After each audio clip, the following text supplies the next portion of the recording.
I quit the gang life for my wife, but she lied to my face for over a decade. So I spent years taking everything from her. I was 19, and it was my first day out of jail when my girlfriend Mary sat me down. She explained that she was pregnant, and it was mine. She told me she was nervous, but really wanted to keep the child. It didn't take much thought on my end. The supposed love of my life was pregnant with my child, and it was time to be a man. That was the day I quit the gang life for good, turning my back on the life that would lead to death or jail. I proposed to her soon after, and she said yes. I went to a trade school to become a mechanic, and I busted my ass for my future family. When my daughter Luna was born, it was the most intense day of my life. Mary wouldn't stop bleeding. She went into shock, and they had to give her an emergency C-section. She was in the hospital for months, but eventually made a full recovery. She finally came home, and I catered to her every need for a while until she was at full strength. When Mary started feeling like herself again, Luna became my world. I wanted her life to be the best. I wanted to give her the world. When Mary was released, I promised her that our daughter will have a life far better than ours, and for years I kept that promise. I saved enough money to move us to the suburbs, became homeowners, and I was her #1 cheerleader. I made sure Luna went to private school, made sure she knew how to defend herself, and always made sure I was the perfect husband. As the years went by, I owned my own garage. My cousin, who I considered my best friend, became a pastor, and my relationship with my wife was stronger than ever. I made sure I kept my prison body, but Luna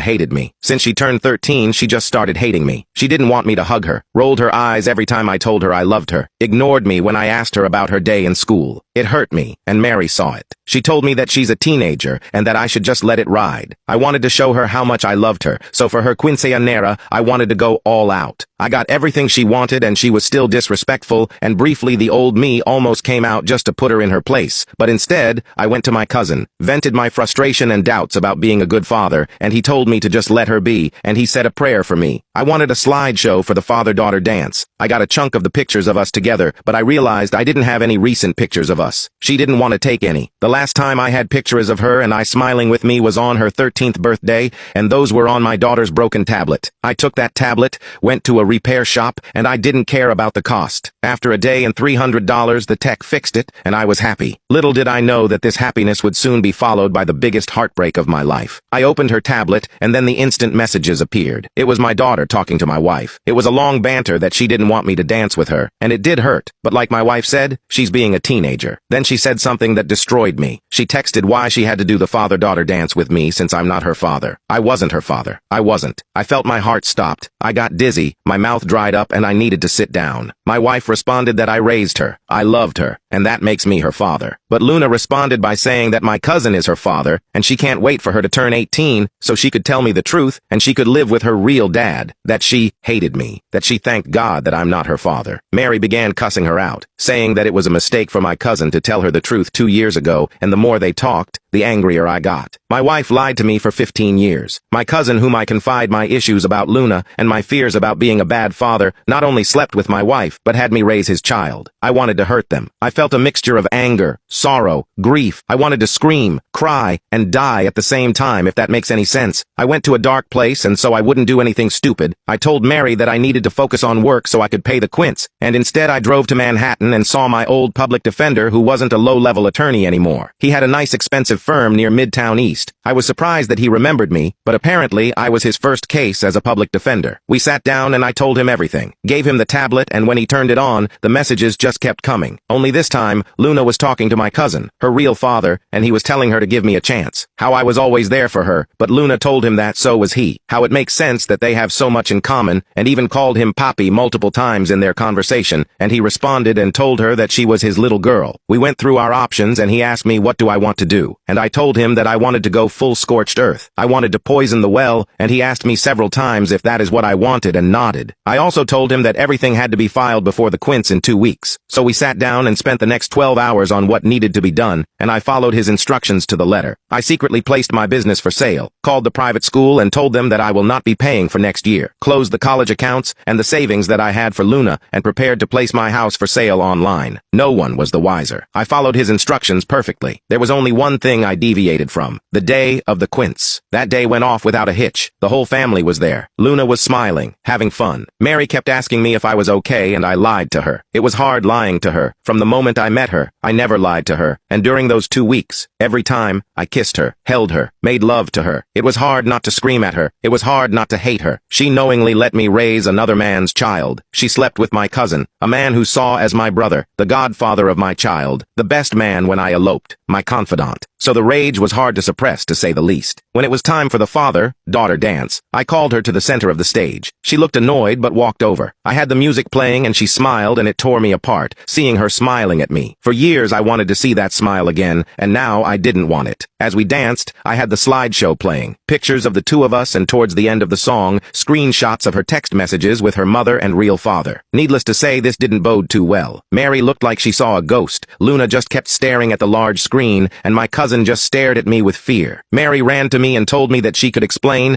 and I told her that I filed for a divorce, that she could explain it in court. She grabbed my arm, begging me, and I pulled back. I told Luna that I busted my ass to give the world, and now she doesn't deserve it. I began to walk out, but not before telling my cousin that every time I see him, I'm going to knock him out. Then I knocked him out. The aftermath was harsh. Mary and Luna was at my grandmother's apartment. Her family was shocked and disgusted with her. They wanted nothing to do with her. My grandmother had the audacity to tell me about the story. Abraham, and how, when came back from battle 3 years later, his wife had a 1-year-old child, and he raised him as his own, and how I should be like Abraham. So I told her to get the hell out of my house. Mary came a few days later, crying as soon as she saw me, telling me that it was an accident, that when I was arrested she was so angry at me, and my cousin was there to console her, and one thing led to another, and they slept together. It happened only one time, and she was faithful to me ever since. She was willing to take a lie detector test to prove it. So I asked her how long she knew Luna wasn't mine, and she started crying more. That look she gave me just told me that she knew from day one, and asked her to leave. She wanted to go to counseling, telling me that I'm overreacting and we could make it work. It was in the past, and I needed to get over it. That I am Luna's father, despite what happened, and I allowed my temper to get the best of me. I must have repeated "get over it" over a dozen times at full volume, while grabbing her things and tossing it out the door. I told her that I didn't want to see her face ever again, and I told her that this life that I built no longer belongs to her before shoving her out the door. A couple of weeks went by and she kept blowing up my phone. Not once Luna tried to reach out to me. Mary was shocked to learn that I sold my business. Even more so when she learned that I had an open house. She came in screaming, telling the viewers to get out of her house and pleading with me to seek help. That I was ruining our marriage. That I had no right to sell our home. The home where we raised our child in. And I told her that this house is full of lies. It's a house where I raised another man's child. And when I sell it, I will give her half, and ordered her to get out before I called the cops. It was a bluff. All she had to do was play the victim, and I would have been arrested. But she didn't. She complied. Shortly after this, my cousin came to talk to me, and I knocked him out,